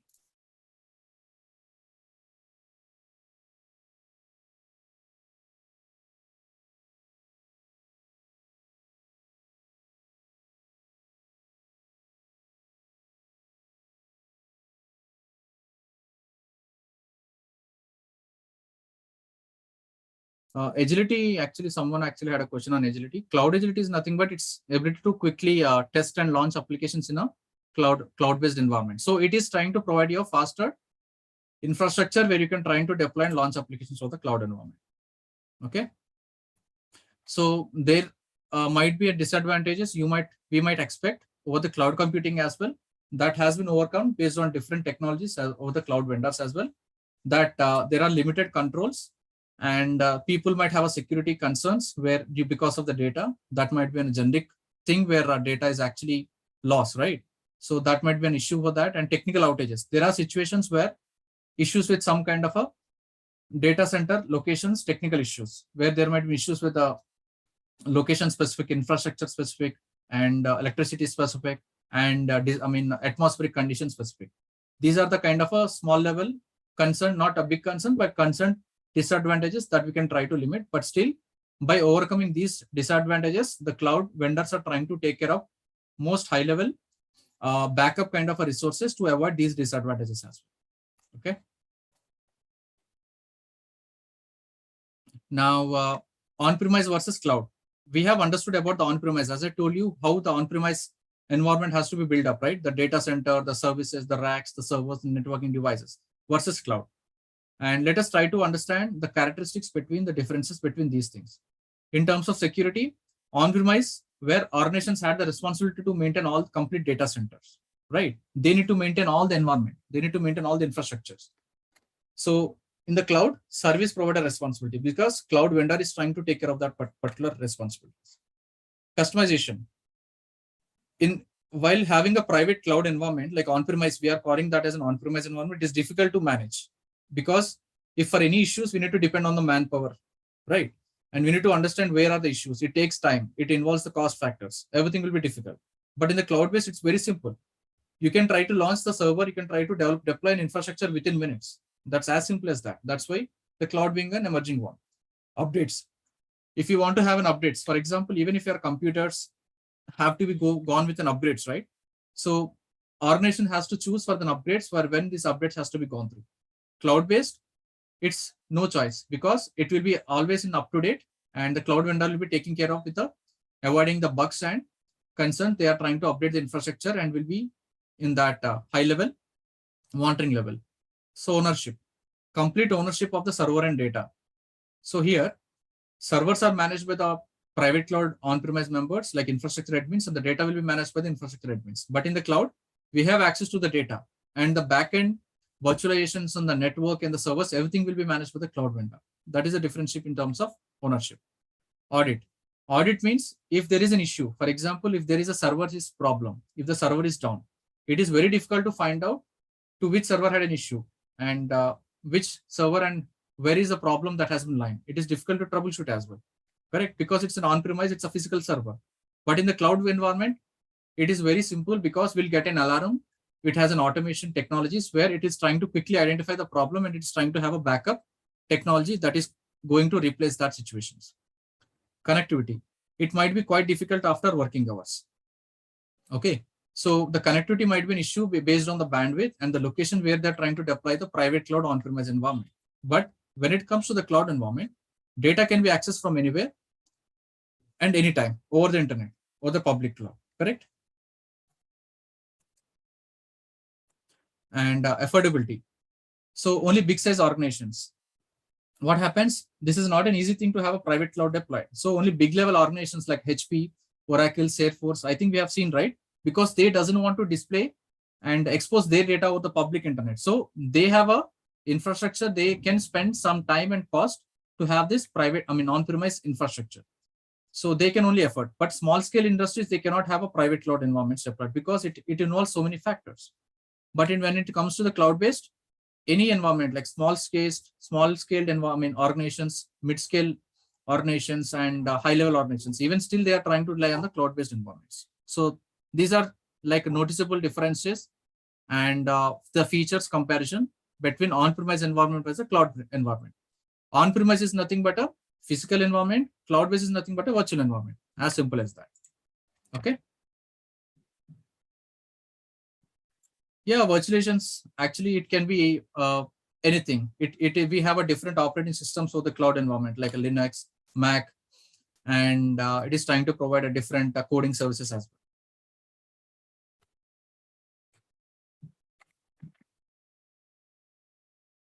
For example, virtualization is nothing but a server itself. Like if you have a virtual server, the server can be with any kind of a operating system. What is that operating system? It can be Windows operating system, and it can be Linux, it can be Mac, it can be Macintosh, it can be Ubuntu, it can be Red Hat. These are all operating system that is trying to provide a virtual services over the internet. Okay. Affordability, it's nothing but a cost factor. Like, are you able to spend that much money on deploying an on-premise? That's what we can call it as an affordability. It involves a cost factor. Okay. Affordability is nothing but a cost factor, where big companies trying to afford on-premise private cloud environments. But small companies, do you think they are going to build a private data center? No, it cannot be.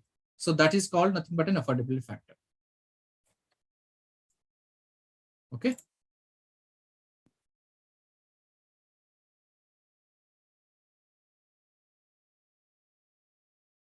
I think that's with the basic understanding of the cloud environment. And maybe tomorrow we can try to start up with the cloud vendor services. For example, AWS, how that they have acquired the AWS cloud environment. We'll try to go with a basic demo and understanding and going further. Right? It's been end of the time now. Any doubts on understanding the cloud basics and the demo for today? Are we clear with the topics, everyone?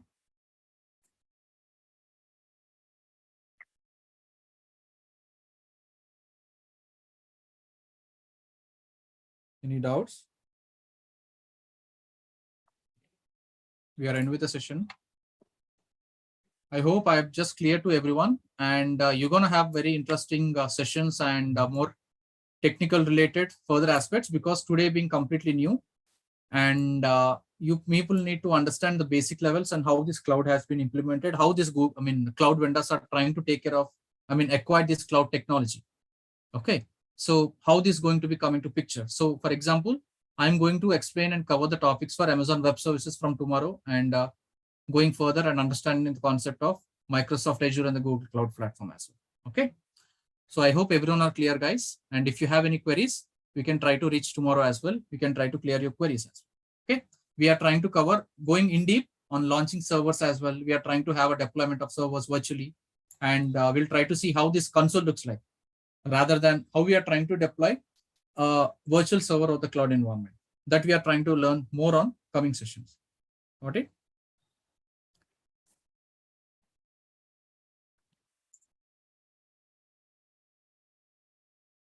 Any doubts, guys? All right. So I appreciate everyone's time, and thanks, and have a great day. We shall meet you tomorrow then. Bye-bye.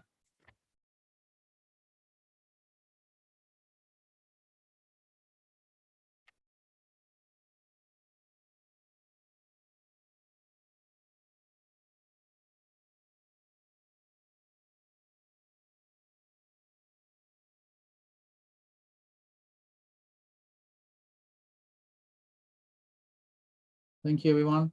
Have a great day.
Amar?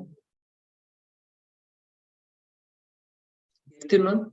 Yeah, you need to inform anything to students regarding. No, nothing. Nothing is there from my side. Okay. Just share the attendance thing in Zoom and YouTube, Yeah. and you can wind up. Balachandra, can I end the session? Yes, Rinath. We are good then. We'll move tomorrow. Yep. Stop and share.